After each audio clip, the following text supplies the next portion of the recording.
Bem-vindo ao Reddit Histórias, um supermercado. Karen tenta banquear a casamenteira, e isso não termina bem pra ela. Uma mãe aleatória e folgada exige que eu namore o filho dela. Sou uma mulher de 30 anos e tentarei ser breve. Desculpe se não me expresso bem, ainda estou confusa com o que aconteceu. Viajei para a Inglaterra com meu pai, de 63 anos, e minha irmã de 22 para o casamento do meu primo. Estamos ficando na casa de parentes, resolvendo assuntos e revendo pessoas que não víamos há anos. Alguns dias atrás, meu pai, um amigo antigo dele, e eu fomos ao supermercado.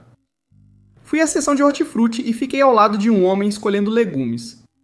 Conversamos um pouco sobre quais pepinos pareciam menos murchos. Foi amigável e breve, durou cerca de 2 minutos. Depois nos despedimos e seguimos comprando. Minutos depois alguém tocou meu ombro. Era a mãe dele. Ela olhou para mim, depois para o filho e disse no tom mais natural possível: "É essa a garota com quem você estava conversando? Por que você não a convidou para sair?" Fiquei atônito em silêncio. Ele parecia querer sumir no chão de azulejos. Ele pediu desculpas e disse: "Me desculpe, minha mãe está muito envolvida na minha vida amorosa." A ênfase dele me fez entender exatamente que situação era essa. A mãe dele ignorou o pedido de desculpas e perguntou se eu estava saindo com alguém. Eu não estava, mas entrei em pânico e disse que estava. Eu até tirei uma foto minha com um amigo homem para ela acreditar. Preferi uma mentirinha inofensiva a, sem querer, virar personagem da novela familiar de um estranho. Ela franziu a testa, o filho se desculpou de novo e eu disse que precisava continuar as compras. Me afastei, mas senti meu cachecol ser puxado como se ela tentasse me impedir de sair. Para manter a conversa, puxei o cachecol de volta por instinto. Ela perdeu o equilíbrio e caiu de lado em uma pilha de cebolas.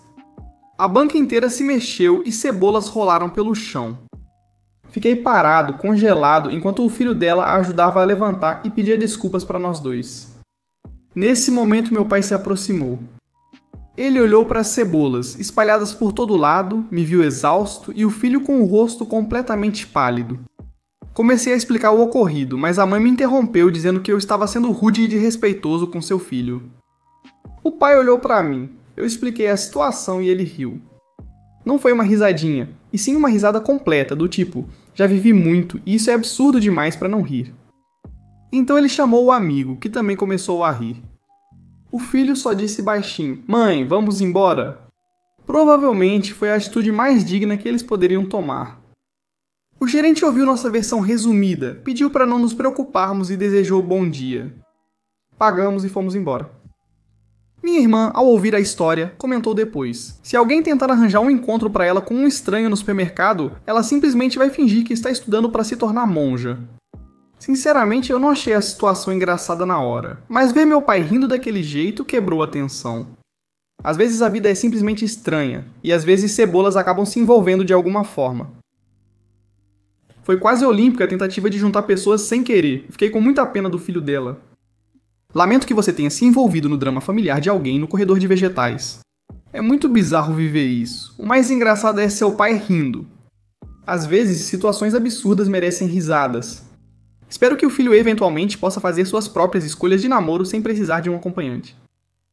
Essa mãe tentou marcar um relacionamento inteiro no hortifruti. Ela realmente falou pepinos e compromisso. O filho só estava rezando para que o chão se abrisse. As cebolas ficaram tipo: "Garota, não pedimos para isso." A namorada do meu amigo me odeia depois de descobrir o apelido que a gente compartilha para ela. Quando conheci Nate, parecia que o cérebro dele estava sempre a 1000. 3 abas abertas, mas ele era fácil de conversar. Ele era doutorando e dava aulas meio período no meu departamento. Eu concluí a graduação e precisava de ajuda na dissertação. Ele fez uma palestra como convidado que se relacionava diretamente com minha pesquisa. Eu fiquei para conversar depois da aula e percebemos que tínhamos interesses acadêmicos em comum. Depois disso, passamos a nos reunir para café e revisar meus rascunhos. Admito que tive uma queda por ele quando nos conhecemos. Nossa universidade tinha regras rígidas sobre funcionários namorarem alunos devido a problemas anteriores. Nós dois sabíamos dessa regra e nem brincávamos com ela. Discutíamos teoria do trabalho e, às vezes, reclamávamos das batatas deprimentes das cafeterias da universidade. Mesmo assim, fomos ficando mais próximos. Não de forma romântica, só aquela amizade fácil que surge quando você passa horas com quem entende partes da sua vida que outros não entendem. Concluí a graduação e seguimos em contato. Uma noite nos beijamos após alguns drinks, mas percebi que não havia faísca. Nós dois percebemos que éramos melhores como amigos e nunca mais cruzamos essa linha.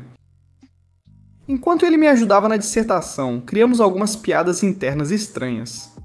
Uma delas começou porque os pais dele estavam constantemente pressionando ele para se estabelecer e casar. Eles insistiram tanto que pedi para ele dizer que já namorava. Impossível, uma vampira. Foi uma piada boba, mas pegou. Nós demos a ela um nome dramático, vamos dizer Verônica McVampira, só para este post. Ela tinha uma personalidade, uma história de fundo, tudo isso. Nós até uma vez compramos ingressos para um pequeno show usando os nomes Nate e Verônica Vampira. Foi uma brincadeira, era bobo e inofensivo, só algo sobre o qual ríamos naquela época. Seguimos com essa brincadeira. Quando ele saía com alguém, eu perguntava como a Verônica lidava com a traição. Ele enviava fotos de jantares simples com legendas fingindo ser um banquete de vampiros. Era inofensivo e já existia antes dele conhecer Kate. Mesmo após ele e Kate começarem a namorar, seguimos usando o apelido. Não de forma maldosa, mas mais como uma referência aos personagens que criamos muito antes de ela existir em nossas vidas. Kate compartilhou características que lembram a versão fictícia de vampira. Ela fazia plantão noturno no hospital e dormia em horários irregulares. Ela mantinha as cortinas fechadas e preferia noites tranquilas em casa. Não falamos nada ruim, só seguimos chamando ela de Verônica nas nossas mensagens.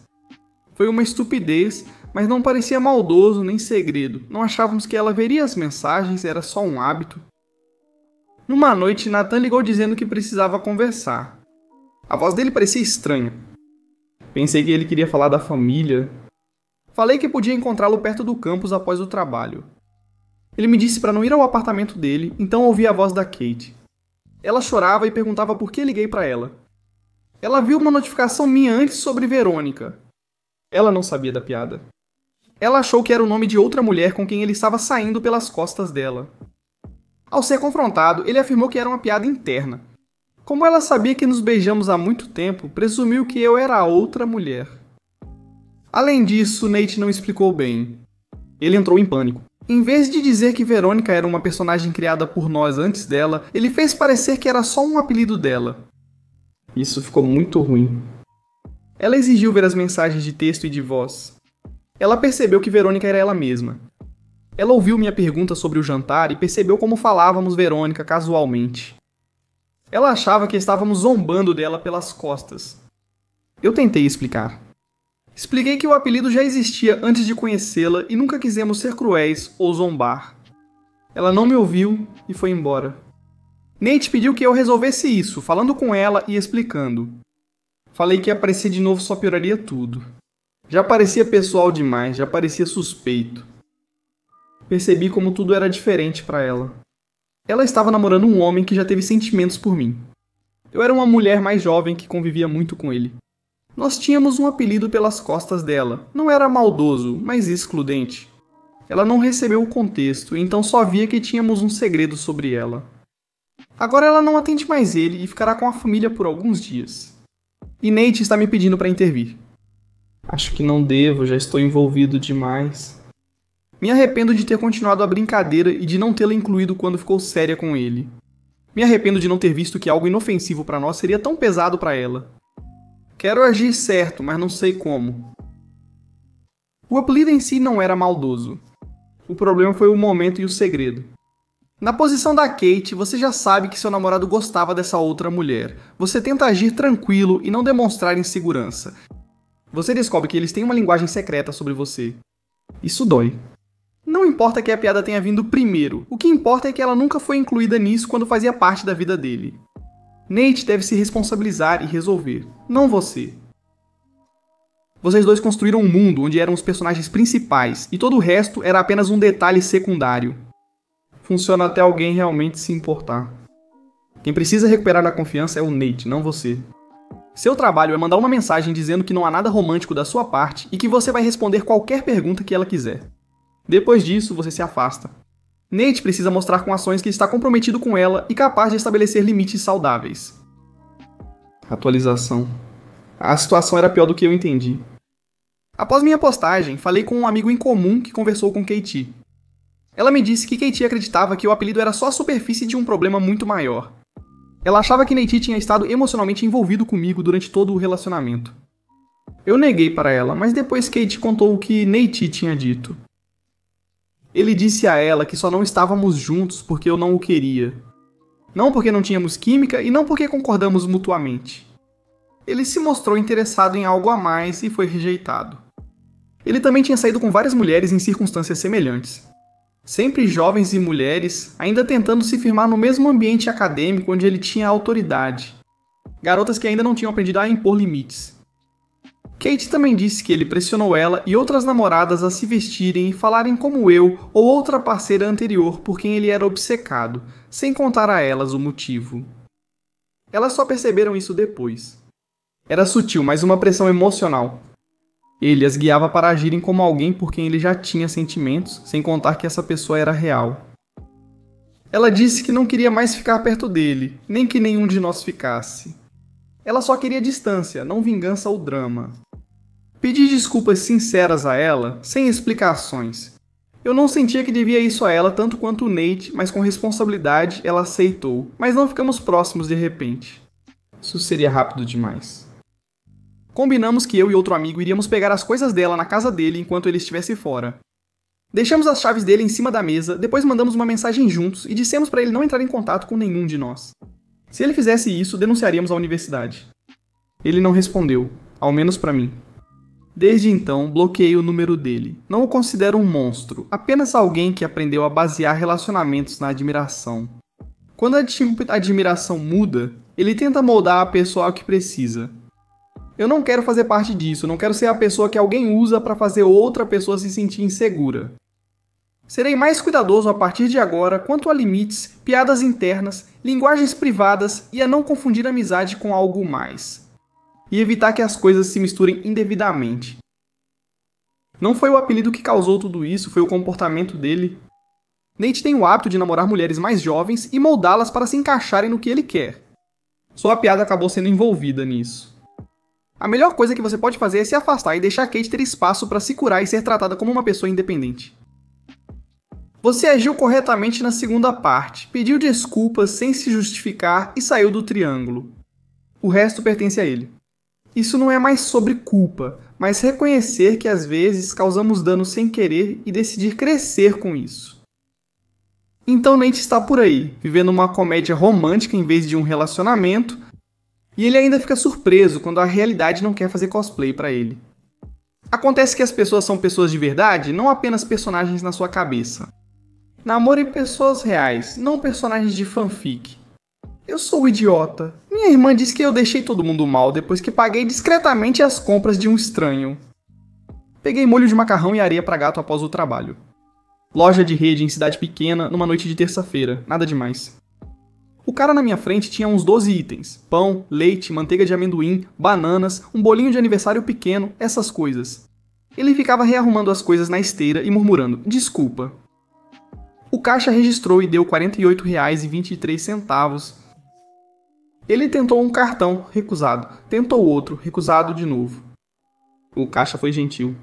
Ela disse a ele que poderiam tirar algumas coisas, se ele precisasse. Ela não estava irritada nem fria, apenas suave e firme. Ele tocou o bolo de aniversário e disse baixinho, quase para si mesmo, que precisava ficar com aquele.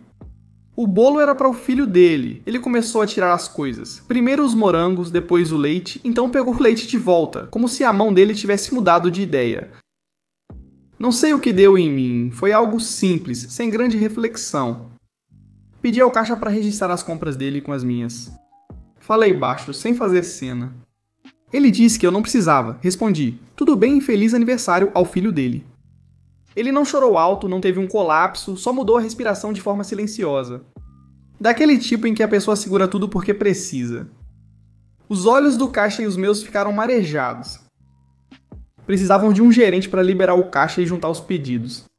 Passei meu cartão, eles embalaram as compras. Ele me agradeceu várias vezes, mas não de forma dramática. Só uma gratidão cansada. Saí e fui dirigindo para casa. Não tirei foto, não postei nada, não falei nada para ninguém. Tenho ansiedade social e se alguém tivesse transformado isso em um espetáculo, eu teria derretido no chão. Foi só isso, levou 5 minutos, foi silencioso e pra um estranho. Nem pensei mais depois. Mas depois o caixa mandou uma mensagem pra minha irmã. Acontece que o caixa e minha irmã se conhecem da escola. Ela contou pra minha irmã porque achou fofo. Minha irmã me ligou 2 horas depois e ficou furiosa. Ela disse que eu deixei o cara envergonhado. Depois ela disse que fiz a loja parecer cruel. Ela disse que eu agi como herói e que se quisesse ajudar deveria doar o dinheiro para uma instituição de caridade. Ela disse que pagar na frente dele foi uma encenação. Mesmo que eu mal tenha falado, eu disse para ela que não tinha dinheiro em espécie, então usei o cartão que eu tinha. Não chamei atenção nem causei cena, tentei ser invisível. Ela continuou e disse: fiz a cidade parecer pobre. Ela afirmou que a loja aguardaria os clientes e que eu criei um precedente. Ela fez parecer que cometi um crime moral. Hoje de manhã parei na loja. O caixa deixou um bilhete para mim no atendimento ao cliente. O homem tinha voltado com o filho dele. O bolo fez sucesso. A criança adorou a cobertura azul. Eles acenderam uma velinha em forma de dinossauro. Ele queria me agradecer de novo. Falei para minha irmã e ela insistiu mais ainda. Ela disse que ele lembraria de ser caridade e que a bondade só vale se a pessoa não souber que veio de você. Não concordo nem acredito nisso. Agora um momento que parecia simples e humano está complicado e pesado. Eu não me arrependo nem um pouco de ter ajudado ele, mas estou percebendo que minha irmã consegue transformar qualquer coisa em algo que faz você se sentir envergonhado por se importar. E essa parte fica comigo um pouco mais do que eu gostaria de admitir. Então eu fico aqui me perguntando se fiz algo errado. Não porque eu acho que minha irmã está certa, mas porque a voz dela é forte e a minha nem sempre vence em discussões assim. Eu sou o idiota por pagar ali na hora em vez de tentar deixar ainda mais discreto ou por ajudar de qualquer forma. Você fez algo bom de forma discreta e compassiva, em um momento que fez diferença. Receber ajuda em momentos difíceis não é constrangedor? Sua irmã está criando algo sem relação com você. Algumas pessoas ficam desconfortáveis quando a bondade aparece porque isso lembra a elas o que elas não fazem. Não deixe ela mudar os fatos, você agiu certo. Sua irmã parece se incomodar quando outros fazem algo decente, como se até a bondade fosse competição. Você foi atencioso e fez algo humano. Não é vergonhoso. Algumas pessoas se sentem expostas diante da bondade, pois isso evidencia o quão fechadas são.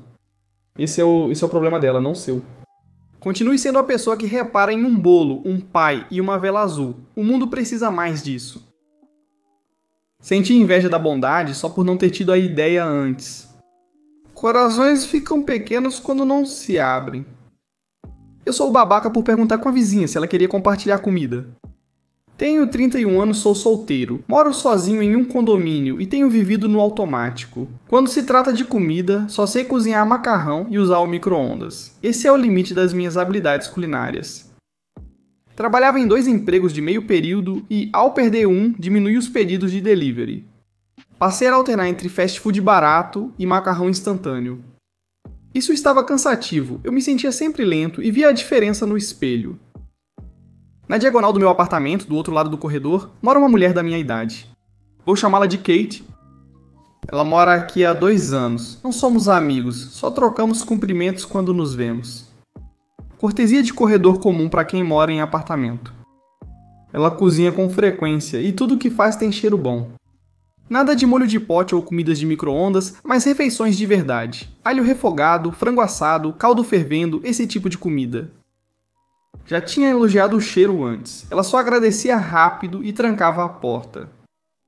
Certa noite, enquanto comia aquele macarrão de caixinha, pensei em pagar para ela cozinhar um pouco mais para mim. Sem buffet completo, apenas mais uma porção do que ela já preparava. Pensei que ela não precisaria mudar nada na rotina dela. Pensei que isso poderia ser útil para nós. No dia seguinte, a vi no corredor checando o correio. Comentei que adorava o cheiro da comida dela e perguntei se ela poderia cozinhar um pouco mais toda noite. Ela sugeriu deixar a comida comigo, ou eu buscar pagando semanalmente. Ela pareceu surpresa. Ela disse que estava ocupada e sem tempo. Ela não parecia chateada, só firme. Eu disse, sem problema.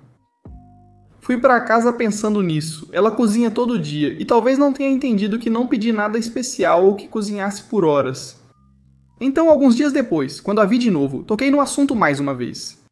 Aumentei o valor oferecido, achando que antes não era suficiente. Dessa vez ela ficou desconfortável e disse que não queria, sentindo que eu a tratava como empregada doméstica.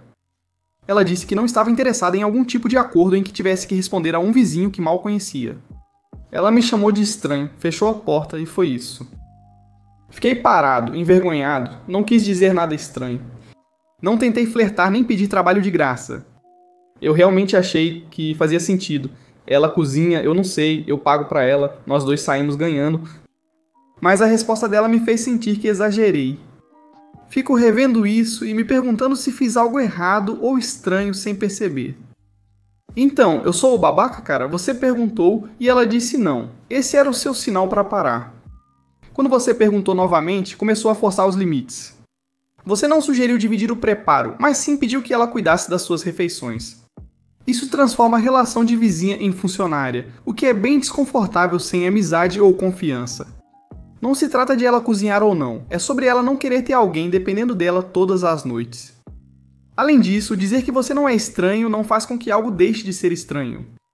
O que é estranho é ultrapassar os limites, não o interesse romântico. Não há razão adulta para não aprender a cozinhar. Você é um ser humano adulto, vai ter que se alimentar sozinho pelo resto da vida. Você não precisa se tornar um chefe gourmet, aprenda 5 refeições básicas. O YouTube é de graça. Você parece querer terceirizar a vida adulta, por isso ela reagiu assim. Atualização. Eu pedi desculpas para Katie. Fui direto, disse que não percebi o quanto meu pedido foi desconfortável e que deveria ter respeitado ela. Não, da primeira vez ela só assentiu e disse, obrigada. Nada de conversa longa e emocional, só um reconhecimento. Ainda nos vemos nos corredores, nos cumprimentamos e está tudo normal, sem tensão. Minha vizinha do corredor me deu uma bandeja de fudge caseiro neste fim de semana. Eu não ganhei nenhum. E, sinceramente, eu entendo. Eu mereci essa. Comecei a assistir vídeos básicos de culinária online. Estou aprendendo devagar, mas já sei assar legumes, cozinhar arroz sem queimar e fiz uma boa sopa de frango com macarrão. Se alimentar sozinho é possível, só requer prática. Então, eu fui um idiota, mas aprendi algo com isso. Essa é uma resolução realmente boa. Você pediu desculpas sem exigir esforço emocional dela. Você respeitou o limite dela e aprendeu a cozinhar. Isso é amadurecimento. Feliz pelo fim tranquilo. Meu camarada viu uma refeição caseira e disse, e se eu assinar, senhor? Isso aqui é um apartamento, não sou HelloFresh. Ela recusou educadamente. Ele perguntou, e se eu pedir fica mais estranho? Sou o babaca por tirar minha irmã adotiva das fotos de família? Tenho 26 anos, sou mulher, e minha irmã adotiva, Ali, tem 14. Nossa relação é assim. Meu irmão Maicon, de 24 anos, está com a esposa Maia, também de 24 desde o primeiro ano do ensino médio. Maia e Ali viviam com dificuldades, e minha mãe sempre disse que sua casa está aberta para todos. Então, ao longo daquele ano, Maia começou a passar cada vez mais tempo na nossa casa, e acabou trazendo a Ali também, já que ela sempre estava cuidando dela. Aos 16 anos, Maia praticamente morava no quarto de hóspedes e ali passava tardes, fins de semana, feriados e férias de verão na nossa casa. Meus pais dizem amar Maia e Ali como filhas. Meus irmãos de 18 e 16 anos também a tratam como parte da família. Mesmo depois que Maia e eu saímos de casa, Ali ainda está lá. Ela está na casa deles tanto quanto antes, se não mais. Para começar, não tenho nada contra a Ali. Ela é uma boa garota e faço questão de ser legal. Nunca gostei de como ela foi forçada em nossas vidas. Ela não foi realmente adotada, e ainda tem os pais e a própria família. Ainda assim, meus pais desperdiçam muito tempo e recursos com ela. Todos passaram a chamá-la de filha ou irmã sem ironia, mas me recusei. Simplesmente não a vejo como parte da família. Enfim, eu me casei recentemente, e é aí que o problema começa. Convidei a Ali para o casamento e ela veio com toda a minha família. Durante as fotos do casamento, quis uma com toda a minha família imediata, meus pais, irmãos, a Maia e a filha dela com Michael. Minha mãe trouxe a Ellie para a foto, mas fui obrigado a recusar. Minha mãe ficou chateada, mas a Ellie disse que tudo bem e sentou sozinha. Minha mãe não é uma pessoa muito confrontadora, então ela não fez um grande caso disso. Logo notaram a ausência da Ellie e todos ficaram bravos também. No fim, tiramos a foto como eu queria, já que não quiseram no meu casamento. Agora toda a minha família está chateada. Minha mãe disse que a Ellie chorou em casa porque eu não a amo, o que é verdade. Sinto que eles me colocaram numa situação em que tive que fazer algo ruim ao me forçarem isso. Acho que não preciso considerar a família dela se não quiser. Eu sou o babaca? Após a cerimônia, antes da recepção, o grupo do casamento e as duas famílias tiraram fotos. Não incluía a Ellie na sessão de fotos, e ela ficou sentada com os outros convidados esperando o jantar. Não excluí a Ali de propósito de nenhuma foto. Ela aparece em algumas delas durante a noite, já que estava com minha família. Espero que isso esclareça. Edit 2. Maya e Ali são irmãs. Esqueci de mencionar isso antes. Última edição. Quem concorda comigo está me fazendo achar que estou errado? Para as pessoas que estão xingando meus pais nas minhas mensagens privadas ou dizendo que eles não são boas pessoas, vocês estão completamente errados. Minha mãe é a mulher mais carinhosa e bondosa do mundo, e eu deveria ter deixado isso mais claro na minha postagem. Deixando claro, não sou um monstro, não maltrato a Ali e sempre dou presentes de aniversário e Natal para ela. No entanto, eu estou começando a entender que fiz uma coisa ruim ao excluí-la publicamente no meu casamento. Queria que fosse como imaginei, já que minha mãe pareceu surpresa com meus sentimentos. Tinha entre 16 e 18 anos quando Ellie passou a aparecer mais, mas não tive o mesmo vínculo que os outros. Eu nunca gostei muito de estar perto de crianças, incluindo minha irmã, que, segundo todos, se comportava muito pior do que a Ellie jamais se comportou. Reconheço que ela virou parte da família. Acho que vou me esforçar mais para conhecê-la, pois sei que é muito madura e inteligente para a idade. Desculpe, mas você é o babaca. Se minha matemática estiver certa, essa garota entrou na sua vida quando você tinha 16 e ela cerca de 4. E você já tinha 3 irmãos biológicos mais novos que você, mas mais velhos que ela. Suas palavras parecem ressentidas, como se tivesse sido negligenciado então. Mas você está descontando isso na Ali. Espero que entenda, talvez a terapia ajude. Você foi grosso com a Ellie no seu casamento e poderia ter tirado fotos com sua família de forma mais gentil. Atualização 2. Eu sei que Ellie não é adotada, eu sei que ela não é da família do autor. Eu sei que Maya é realmente irmã da Ali. Reconheço que a autora pode excluir quem quiser no casamento e não deve nada a Ali. Ainda acho que ela foi babaca pelo comportamento. Não entendo por que querem mudar minha opinião. Você é o babaca. Foi o que você disse. Essa garota vive com você e sua família há 8 dos 14 anos dela, mais da metade da vida e 1/3 da sua. É muito tempo, e você ainda colocou a irmã dela na história. Você disse que queria apresentá-la para sua família imediata, mas incluiu Maya, a irmã da garota, e a filha de Maya, a sobrinha da garota, que mesmo sendo esposa e filha do irmão dele, não seriam família imediata. Você colocou todos os importantes da vida dela na foto, menos ela. Costumo achar que o casamento é sua escolha, mas aqui parece que você está sendo cruel sem necessidade. Contra a corrente, mas sem idiotas aqui. Pela sua idade, você já não morava em casa quando Ali entrou para sua família. Parece que você não teve o mesmo vínculo com ela que o resto da família. Para eles ela é família, para você não. Ninguém tem culpa, foi apenas como as circunstâncias se deram. Você não tem relacionamento oficial ou pessoal? Embora você pudesse ter tirado uma foto extra para manter a paz, no fundo, você teria se sentido estranho incluindo alguém. Nem você, nem seu noivo consideram família na foto e provavelmente preferiram como está sem ela. Pode até ser um pouco rude com os pais. Se eles querem que você aceite Ali como irmã, o que eles realmente fizeram para construir um relacionamento entre vocês? Eles achavam que você só precisava ter uma irmã, mas com crianças mais velhas não é assim. Isso é comum nesse fórum. Com irmãos postiços e meio-irmãos, o cenário é o mesmo. O autor não tem relação com a Ali, por isso acha estranho uma desconhecida aparecer nas fotos do casamento. Kieran se irrita quando digo que ela é ingrata por ser dona de casa e ainda querer que o marido faça mais tarefas. Outro dia fui almoçar com 4 amigas minhas que também são mães. Sou dona de casa, assim como outra mãe. Das 3 restantes, uma trabalha meio período e 2 em tempo integral. Uma mãe que trabalha em tempo integral disse que contratou uma faxineira quinzenalmente. Ambos trabalham em tempo integral, têm 2 filhos e não conseguiam cuidar de todas as tarefas domésticas. A outra mãe que fica em casa concordou que é difícil manter a casa limpa quando o marido faz poucas tarefas domésticas. Ela disse que as tarefas do marido são fazer o jantar, limpar banheiros e cuidar do quintal. Acho que isso já é uma divisão justa das tarefas. O marido dela trabalha em tempo integral, eles têm um filho de 10 anos e não possuem animais de estimação. Falei pra ela que parecia justo, já que meu marido não faz tarefas de limpeza e só cozinha nos fins de semana, se quiser. Como ele trabalha a tempo integral para sustentar a família, acho que devo cuidar da maioria das tarefas domésticas. Na minha opinião, isso não tem relação com gênero. Se nós dois trabalhássemos, eu concordaria em dividir as tarefas igualmente.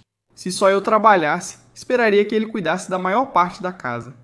Tenho 5 filhos, os 2 mais novos não estudam, e cuido da avó do meu marido. Mesmo assim, consigo reservar algumas horas por dia para tarefas domésticas. Ela discordou e disse que o marido deveria fazer mais, defendendo a divisão igual das tarefas domésticas. Disse a ela que acho que está sendo ingrata com o marido, que permite que ela seja dona de casa mesmo com o filho já crescido. Perguntei o que ela faz o dia todo, se espera que ele divida as tarefas e se só busca desculpa para ser preguiçosa. O almoço acabou arruinado e ela me chamou de idiota. 2 amigos ficaram com ela e me repreenderam por julgá-la. Fui o idiota aqui? Só estava apontando o óbvio. Seus amigos apoiaram ela e falaram que você a julgou. Você a estava julgando. Vocês são mães que ficam em casa, cada uma com um acordo próprio com o marido que funciona para si. O seu parece combinar muito bem com seus valores pessoais sobre como o trabalho deve ser dividido entre você e seu marido. Mas em vez de aceitar que o dela é diferente e que pode funcionar para ela, você se comparou a ela e demonstrou sua própria superioridade moral ao chamá-la de ingrata. Você é o babaca. A amiga reclamava da dificuldade de manter a casa limpa porque o marido quase não ajuda nas tarefas domésticas. As pessoas desabafam. Claro, você pode discordar das opiniões das pessoas, mas o jeito que o autor do post se expressa parece um pouco exagerado. É possível ser mais gentil ao falar ou simplesmente se calar se não tiver algo bom a dizer. Quero dizer, eu não conheço a amiga, mas o marido dela pode ser um completo relaxado que deixa bagunça por onde passa, e limpar atrás dele pode realmente ser um trabalho em tempo integral. Talvez o filho dela dê muito mais trabalho em comparação com os filhos do autor. Nós não sabemos toda a situação. Ao invés de dizer, eu faço mais, então não reclame, ela poderia tentar entender por que a amiga tinha dificuldades. Se a autora é uma dona de casa tão boa, talvez a amiga dela pudesse aproveitar algumas dicas para manter a casa arrumada ou ser mais eficiente. Demonstre mais empatia e preocupação, não julgamento e crítica. Alguém me contou algo realmente perturbador sobre minha namorada e eu não sei como proceder. Tenho 22 anos, sou homem, e namoro uma mulher da mesma idade há quase 1 ano e meio. Nos amamos. Ela tem um melhor amigo de 22 anos há 8 meses. Acho que ele gosta dela e flerta, mesmo sabendo que ela tem namorado. Nos últimos 2 meses, tive certeza disso pelas atitudes dele. Confrontei minha namorada e disse que o melhor amigo dela gosta dela, então ela deveria se afastar. Ela diz que estou delirando, inventando, que isso é impossível e que são só amigos próximos. Após mais alguns incidentes, não aguentei e pedi que ela falasse com ele, senão eu falaria. E talvez não parasse só na conversa. Ela concordou e falou com ele. O melhor amigo veio até mim para pedir desculpas, e quando eu contei para ele as coisas que ele tinha feito, ele simplesmente disse: é assim que ele age com os amigos dele. E que eu estava inventando isso na minha cabeça. Ele pediu desculpas algumas vezes, mas eu não senti que ele estava realmente arrependido pela nossa conversa. Depois ele falou com minha namorada, dizendo que eu continuaria culpando-o e que era delirante. E que se ela quisesse poderiam deixar de ser amigos. Minha namorada disse não, e eles choraram juntos. Depois ela me ignorou por 2 dias. Ela também falou, não vou mais te contar o que acontece nas minhas reuniões com amigos. Quando perguntei o motivo, ela respondeu, assim você não se chateia com o que meus amigos fazem. Fiquei de coração partido, mas ela não ligou. Ela dizia que estava mais triste porque fui duro com sua melhor amiga. Não insisti porque teríamos provas em 2 dias e precisávamos estudar. Hoje, após as provas, ela precisou ir para a família devido a uma emergência, então não conversamos. Hoje, um cara da escola me perguntou se eu tinha terminado com minha namorada. Respondi, não, por quê? Ele contou que viu minha namorada de mãos dadas e sentada perto de um cara em um café meses atrás, achando que tínhamos terminado.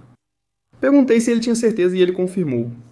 Mostrei uma foto da minha namorada para ele e ele disse, sim, eu sei como ela é.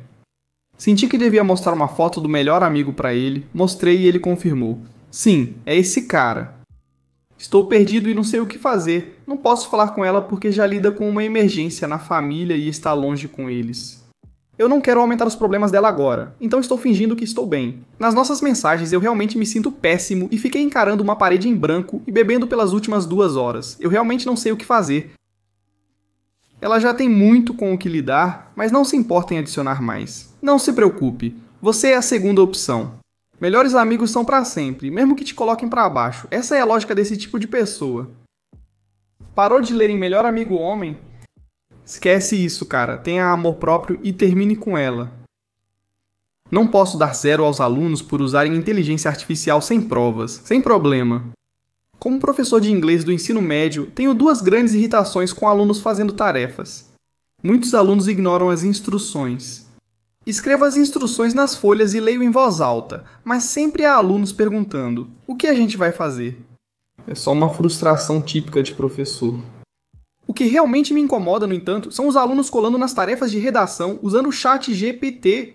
Normalmente, eu consigo identificar redações geradas por inteligência artificial, mas quando eu confronto os alunos sobre isso, eles negam e ainda ficam indignados por eu sequer acusá-los. É frustrante porque ambos sabemos que eles fingem não entender, mas fico sem opções.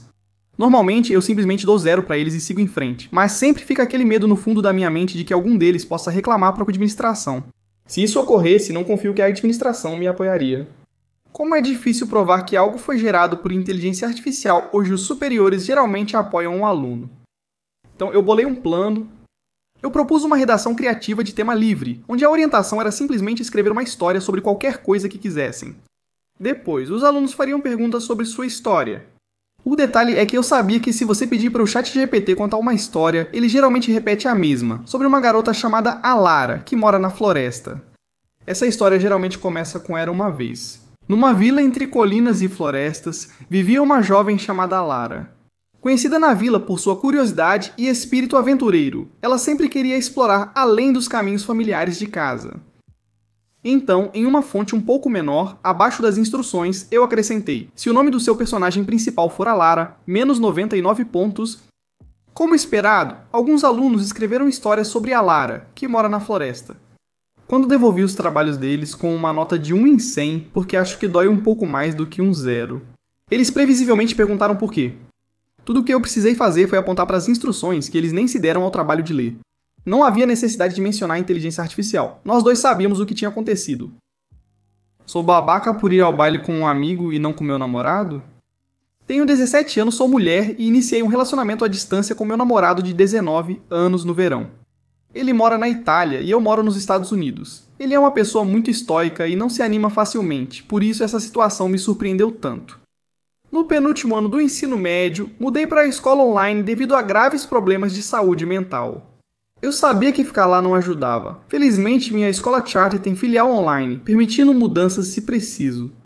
Naturalmente, comecei meu último ano do ensino médio online também.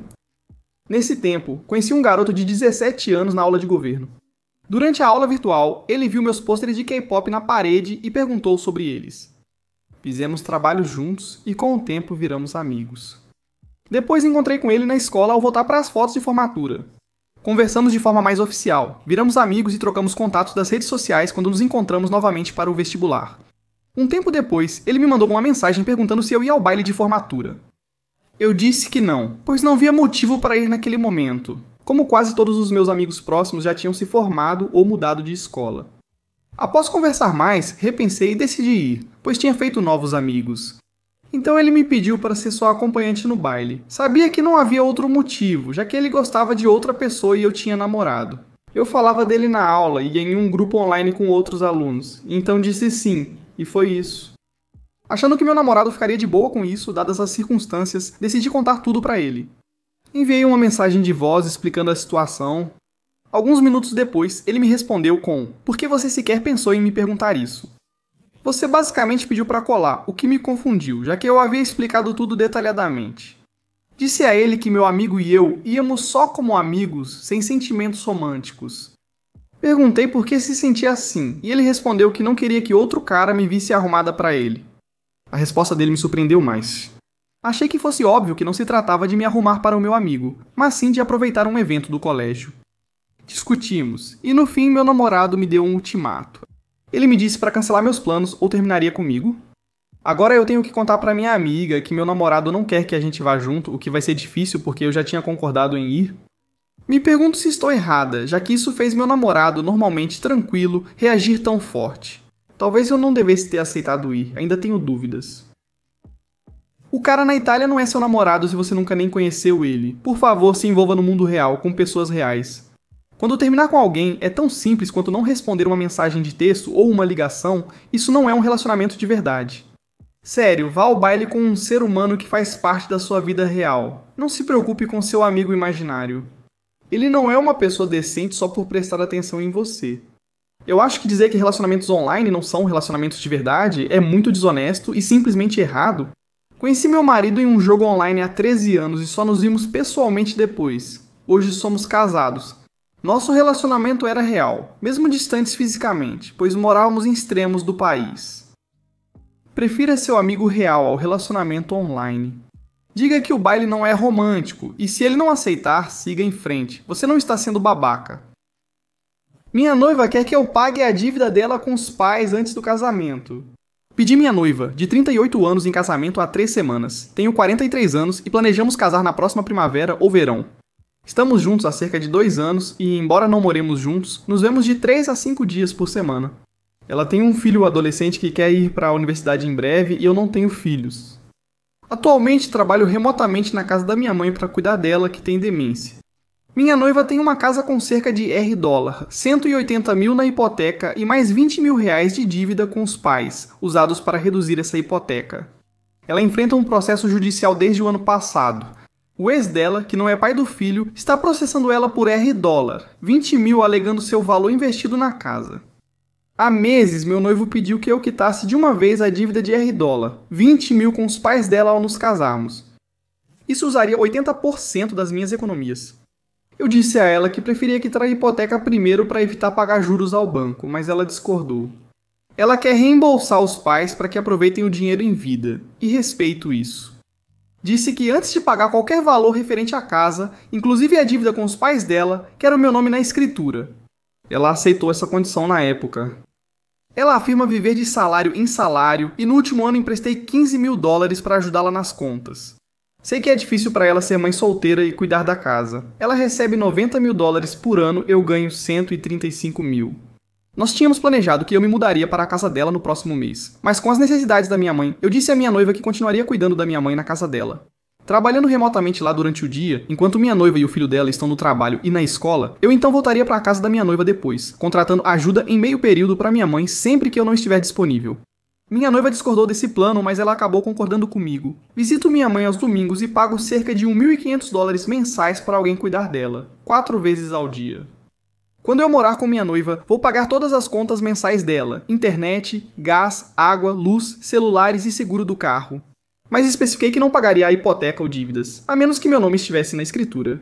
Ela concordou. Meu pedido por propriedade é em parte devido à experiência passada dela com o ex. Ele ajudou financeiramente na casa, mas sem documento de posse, resultando no processo atual. Quero evitar isso se as coisas não derem certo entre nós. Dias atrás, ela disse que sua prima cancelou o casamento porque o noivo não aceitou a divisão das finanças.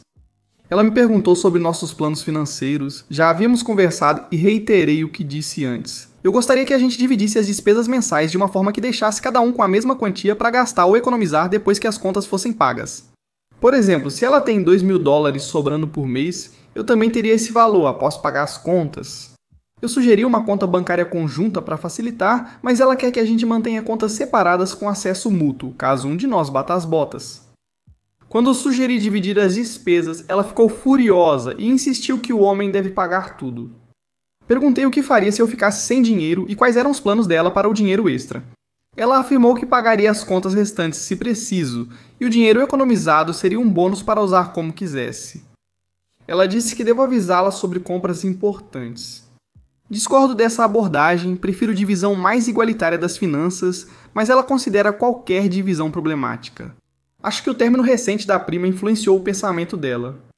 No dia seguinte, ela me disse que queria terminar para manter o plano dela. Como posso salvar esse relacionamento para que possamos concordar sobre as finanças sem nos sobrecarregar financeiramente? Propus uma conta conjunta para nossos salários, mas ela recusou totalmente. Atualização. Ela pagou de volta $11 mil dos 2 empréstimos de $5 mil e $6 mil há cerca de 5 meses, e então pegou emprestado $4 mil um mês depois, para consertar o telhado dela, que estava vazando, pelo qual ela ainda me deve. Descobri sobre o processo do ex dela há quase 1 ano. Às vezes pergunto sobre o andamento, mas ela sempre responde que não há novidades do advogado. Perguntei pela última vez há meses. Não insista nesse relacionamento, leia o que escreveu. Não menciona nada positivo sobre sua parceira. Só mostrou como ela é péssima com o dinheiro e sempre espera que os outros paguem por tudo. processo com uma ex, e parece que você acha que a ex está levando vantagem em mais de 20 mil dólares dos pais, e eu imagino que eles estejam perto da aposentadoria. Ela ganha 90 mil dólares por ano e pode dever quase 600 mil dólares processo judicial. Cuide de si mesmo. Ela já não disse que quer terminar? É um grande sinal de alerta o fato de ela ter sido processada pelo ex. Foi ela quem terminou o relacionamento? Neste ponto, eu imploraria para você se perguntar: ela realmente gosta de você ou só quer o seu dinheiro? Não estou muito confiante na primeira opção, mas a segunda é clara. Grite comigo por 40 minutos ao telefone e ainda seja investigado pelo Tecnologia da Informação por violação de dados. Quando trabalhei no governo local, atendia telefones na central. Estávamos prontos para encerrar o expediente, já de casaco para sair. Era assim que estávamos perto das 17 horas. Às 16h49, 15 segundos antes do encerramento das linhas, alguém ligou para a central. Vamos chamá-la. Jane estava tendo problemas para fazer login no celular dela. Eu imaginei que seria apenas uma redefinição rápida de senha, talvez alguns minutos para resolver, e então seguiríamos em frente. Mas rapaz, como eu estava enganado. Desde o começo, ela deixou claro que achava que o problema era totalmente culpa minha. Ela quis falar com o técnico de celular, que já tinha saído às 16 horas, e de algum modo, isso também era minha culpa. Percebendo para onde isso estava indo, coloquei ela no mudo enquanto ela reclamava e perguntei ao meu gerente se eu podia desligar, já que ela estava sendo rude. Minha gerente, interessada no que estava acontecendo, decidiu ouvir a ligação da mesa dela. O que aconteceu em seguida foi absolutamente inacreditável. Por quase 30 minutos, Jane gritou comigo, recusando qualquer ajuda e insistindo que toda a situação era culpa minha. Sugeri que o técnico móvel resolvesse o problema dela pela manhã, pois sem a cooperação dela, eu não podia ajudar. Ela não queria ouvir e os gritos continuaram. Já estava 30 minutos além do turno fazendo hora extra. Tentei ser gentil para conquistá-la, mas não funcionou. Após mais 10 minutos de gritos, ela deixou o técnico móvel resolver. De manhã, enfim, desligamos e eu desabei. Eu estava tão bravo, frustrado e exausto que não consegui mais segurar. Eu realmente estava chorando. Meu gerente ficou furioso, tanto pela ligação quanto pela forma como um colega falou com o outro. Na manhã seguinte, meu gerente me deu chocolates como gesto de gentileza, e logo foi reclamar com o líder do departamento. Uma semana depois, recebi uma carta de Jane se desculpando pelo comportamento. Então, de repente, ela se foi. Não havia mais perfil dela no Active Directory. Ela tinha sido demitida. Acontece que Jane estava usando a conta de outro colega no celular dela e estava acessando arquivos que não tinha autorização para ver. A colega, também chamada Jane B, atuava na proteção à criança. Jane A obteve o usuário e senha de Jane B, conseguindo passar pelas verificações de segurança e acessar arquivos confidenciais. Ela não tinha o direito de ver. Isso violou gravemente a Regulamento Geral de Proteção de Dados. Tudo desmoronou porque ela não conseguiu acessar o telefone de Jane B e decidiu descontar na única pessoa que teve paciência suficiente para deixá-la desabafar por 40 minutos. No final, recebi um pagamento extra por aqueles 40 minutos, uma caixa de chocolates e um pedido de desculpas. Enquanto isso, Jane A foi demitida após investigação do Tecnologia da Informação por sua conduta comigo e por violar regras graves de proteção de dados. A pegadinha que fez a família do meu amigo se mudar da noite para o dia e ele nunca soube que fui eu. Imagine isso. Estamos em meados dos anos 90 e eu sou um estudante do ensino fundamental que praticamente vive para pregar peças nos meus amigos. Numa sexta-feira à tarde, eu estava com alguns amigos, Derek, Jamie e Sam. Estávamos andando de bicicleta depois da escola, só brincando, quando Derek comentou que precisava passar em casa para alimentar o cachorro. Li recentemente sobre uma pegadinha genial na revista Mad e de repente soube o que queria tentar. A pegadinha era simples e inteligente, basta levantar a tampa da caixa acoplada e posicionar a mangueirinha para esguichar água em quem der descarga. Como a água não enche a caixa, a boia não sobe, e a água segue esguichando até alguém desligar ou consertar a mangueira. A prova de falhas, ou pelo menos era o que eu pensava. Ao chegar na casa do Derek, fingi estar desesperado. Cara, preciso muito ir ao banheiro, disse fingindo me contorcer. Derek disse, sem problema, ele só precisava soltar o cachorro e dar comida e água para ele. Ele atrapalhou meus planos ao dizer, para ser sincero, também preciso ir. Entrei em pânico. Se ele chegasse antes, minha pegadinha estaria perdida. Felizmente, ele me deixou ir. Primeiro. Subi correndo a escada, me abraçando de forma dramática, e Derek indicou o banheiro no corredor. Assim que entrei, levantei a tampa do reservatório do vaso sanitário, posicionei a mangueira direitinho e fechei de novo, imaginando o jato de água que pegaria Derek de surpresa. Desci tentando parecer casual. 1 minuto depois, Derek correu ao banheiro e esperamos lá fora com as bicicletas. Quando ele desceu, agimos normalmente e fomos ao parque de bicicleta. Tentei conversar para saber se ele percebeu a água. Cara, você demorou, brinquei. Ele só deu de ombros e disse que soltou o cachorro e foi ao banheiro sem mencionar nada sobre a água. Esqueci disso. Passamos o dia juntos e até falei com a garota que eu gostava. A vida estava boa. Aí chegou a segunda-feira, e durante a aula, percebi que Derek parecia meio desligado. Após o almoço, o sistema de som chamou Derek à diretoria e anunciou que ele sairia mais cedo. Ele parecia confuso, pegou suas coisas e saiu da sala, e a turma ouviu ele pegando itens no armário fora. Mas ele não voltou no dia seguinte, nem depois. Na verdade, nunca mais voltou. Todos nós ficamos perplexos. Finalmente Sam, que era bem próximo de Derek, deu a notícia. Derek tinha se mudado, assim, do nada. Meu coração afundou. Derek era um grande amigo e aquilo não fazia sentido. Sam explicou que os pais de Derek tinham viajado naquele fim de semana, deixando ele para cuidar do cachorro. Parece que Derek usou o banheiro, deu descarga sem notar nada e a pegadinha aconteceu.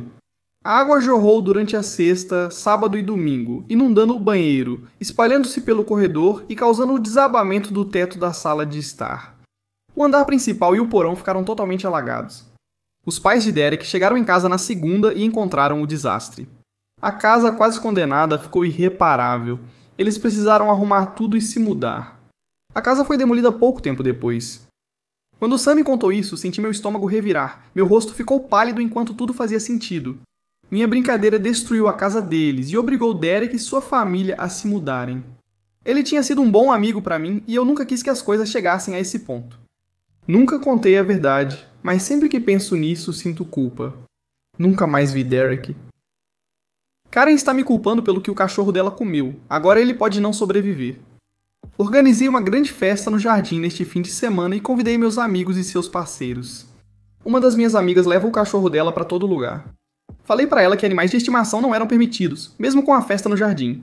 A gente ficava entrando e saindo da minha casa e, pô, tio, eu tenho 4 gatos, meus gatos não gostam de cachorros, e eu também não gosto, pra falar uma verdade. Minha amiga apareceu com o cachorro dela. Eu disse pra ela que o cachorro não era bem-vindo na minha casa nem no meu jardim e pedi pra ela, por favor, levar o cachorro pra casa ou pra outro lugar. Eu achei que minha amiga tinha ido embora, entrei pra dentro pra resolver umas coisas. 15 minutos depois, fui ao jardim e encontrei minha amiga conversando com nossos amigos. Ela mora longe, então fiquei confuso. Fui perguntar pra ela como ela voltou tão rápido e ela me disse que só estava dando uma passada e que já ia pra casa. Como o cachorro dela não é bem-vindo, perguntei onde ele estava e ela deu de ombros e disse que ele estava por aí. Encontrei ele no fundo do jardim, comendo minhas plantas e fazendo bagunça. Fiquei bravo e disse pra minha amiga tirar o cachorro dela da minha propriedade. Horas depois ela ligou perguntando o que meu cachorro comeu. Eu não fazia ideia. Meu jardineiro cuida de tudo. Eu disse a ela que não sabia, mas falei que ele tinha feito uma bagunça enorme, cavado coisas e claramente comido algumas coisas. Ela gritou comigo dizendo que o cachorro dela está doente e que eu preciso descobrir o que o cachorro comeu. Falei que não sabia, que perguntaria ao jardineiro, mas que o problema era dela. Enviei a mensagem, mas meu jardineiro não respondeu. Minha amiga ligou de novo perguntando o que o cachorro dela comeu, mas eu disse que ainda não sabia. Ela disse que eu não me importo com o cachorro dela e me chamou de idiota. Ainda não sei o que o cachorro dela comeu, mas ele está muito doente e talvez não sobreviva. Me sinto mal, mas avisei para não trazer o cachorro na minha propriedade, então não acho que sou responsável como ela diz. Eu sou o babaca ETA. Depois de não conseguir falar com meu jardineiro, tirei fotos de tudo o que o cachorro cavou, que foi muita coisa, e mandei para minha amiga. Mas eu não faço ideia do que ele comeu e do que ele cavou, mas eu não faço ideia do que ele comeu. E pelo que eu sei, o que quer que ele tenha comido nem está nas fotos, porque toda a área está uma bagunça. Isso não bastou para ela, quer que eu diga exatamente o que ele comeu. Eu não sei e não quero gastar horas tentando descobrir, sem saber se é possível. Edit 2. Meus gatos são domésticos, não vão ao jardim e não correm risco com o que meu jardineiro cultiva. Meu jardim é enorme e o que cresce muda sempre, então não acompanho o que está plantado. Bloqueei meu ex-amigo após várias ligações e mensagens desagradáveis, mas um amigo em comum me atualizou. O cachorro está no hospital veterinário, muito doente, mas deve se recuperar totalmente. Falei com meu jardineiro. Ao que tudo indica, o cachorro comeu algumas batatas. Muita coisa foi destruída, e nem meu jardineiro tem certeza do que foi comido, mas acha que os pesticidas podem ter sido o problema. O jardineiro teve suas informações repassadas ao meu ex-amigo, que ficou muito bravo ao ver a postagem. Todo mundo diga oi pra Susana, não pra chata. Você pediu educadamente pra ela não trazer o cachorro, mas mesmo assim ela trouxe.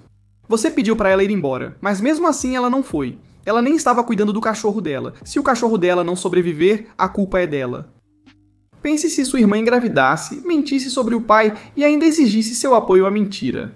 É exatamente isso que acontece na nossa próxima história. Ela acabou de aparecer na sua tela, toque nela e venha ouvir. Você não vai acreditar no que acontece depois.